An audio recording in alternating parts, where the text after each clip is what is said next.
নমস্কার বন্ধুরা, আজ আমি আপনাদের নিরামিষ ফুলকপি পনিরের ডালনা রান্না করে দেখাবো। তার জন্য এখানে আমি একটা ফুলকপিকে কেটে নিয়েছি, আর কেটে কিন্তু আমি ভালো করে ধুয়েও নিয়েছি। আর এখানে আমি 250 গ্রাম পরিমাণ পনিরকে একটু গরম জলে ভিজিয়ে রেখেছি, তাহলে পনিরটাও ভালো রকম ধোয়া হয়ে যাবে, আর পনিরটা কিন্তু রান্নার পরেও অনেক নরম হবে।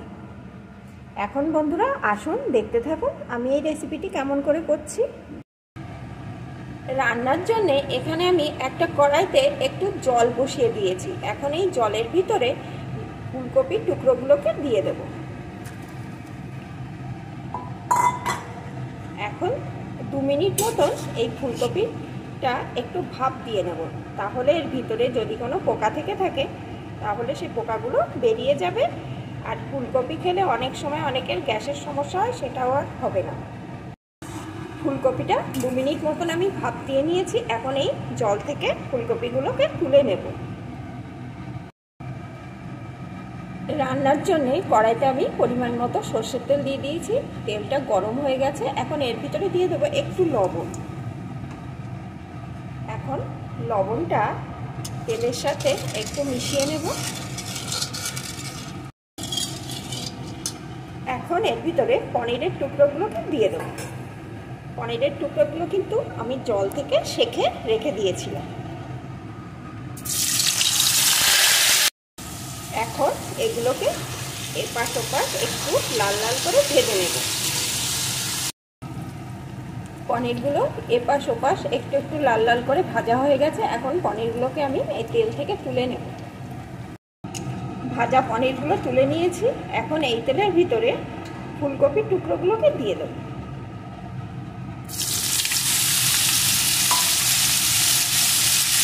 সাথেই দিয়ে দেবো একটু লবণ।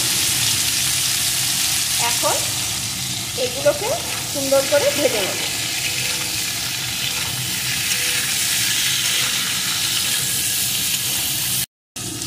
ফুলকপিটাও সুন্দর করে ভেজে নিয়েছি। এখন ফুলকপিটাও আমি তুলে নেব। ভাজা ফুলকপিটা আমি তুলে নিয়ে কড়াইয়ে আমি আরেকটু সর্ষের তেল দিয়ে দিয়েছি। তেলটা গরম হয়ে গেছে। এখন এর ভিতরে দিয়ে দেবো একটা কেটে রাখা টুকরো করে আলু। সাথে দিয়ে দেবো একটু লবণ। এখন আলুটাকেও একটু লাল লাল করে ভেজে নেব। আমি কিন্তু কপি, আলু, পনির কোনোটাই ভাজার সময় হলুদের ব্যবহার করছি না, কারণ তাহলে কালো হয়ে যাবে তেলটা, আর ভাজাগুলো ভালো হবে না। আলুগুলোও আমার লাল লাল করে ভাজা হয়ে গেছে। এখন আলুগুলোকে আমি তুলে নেব। ভাজা আলুগুলোকে আমি তুলে নিয়েছি। এখন এই তেলের ভিতরে দিয়ে দেবো একটা শুকনো লঙ্কা, একটু গোটা জিরে। এখন ফোড়নগুলোকে একটু ভেজে নেব। ফোড়নগুলো একটু পোড়া পোড়া হলে এর ভিতরে দিয়ে দেবো একটা টমেটো কুচি। টমেটোটাও একটু ভেজে নেব। এখন এর ভিতরে দিয়ে দেবো 4 চামচের 2 চামচ জিরে আদা বাটার পেস্ট, একটু ধনে গুঁড়ো, একটু লঙ্কা গুঁড়ো, কয়েকটা চেরা কাঁচা লঙ্কা, পরিমাণ মতো হলুদ গুঁড়ো, স্বাদ মতো লবণ। এখন সমস্ত মশলাটা ভালো করে আমি কষিয়ে নেব।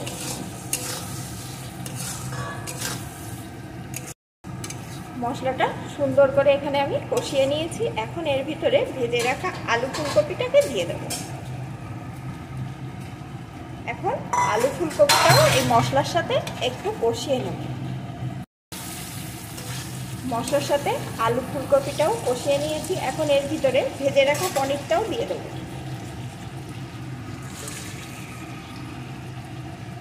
এখন পনিরটাও একটু এর সাথে কষিয়ে নেব। পনিরটাও কিন্তু আমি ভালো করে কষিয়ে নিয়েছি। এখন এর ভিতরে দিয়ে দেবো পরিমাণ মতো জল। আমি কিন্তু এর ভিতরে গরম জল ব্যবহার করছি। এখন একটু নাড়িয়ে নেব, নিয়ে বেশ কিছুক্ষণ ফুটিয়ে নেব।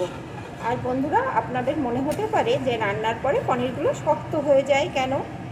আপনারা যদি এইভাবে রান্না করেন দেখবেন কোনো রকমভাবে পনির কিন্তু শক্ত হবে না। রান্নার অন্তত 10-15 মিনিট আগে একটু গরম জল করে পনিরগুলোকে ভিজিয়ে রাখবেন, তাহলে পনিরগুলো ভালো রকম ধোয়াও হয়ে যাবে।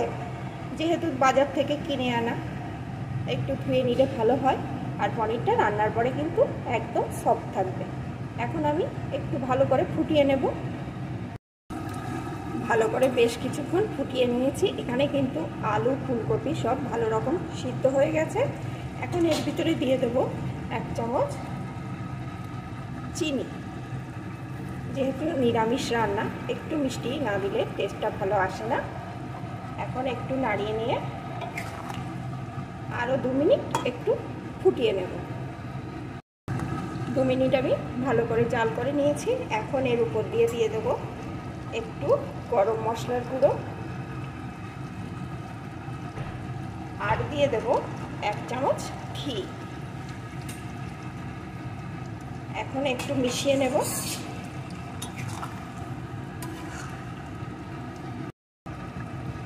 এখন এখানে কিন্তু আমার রেডি হয়ে গেছে ফুলকপি পনিরের নিরামিষ ডালনা।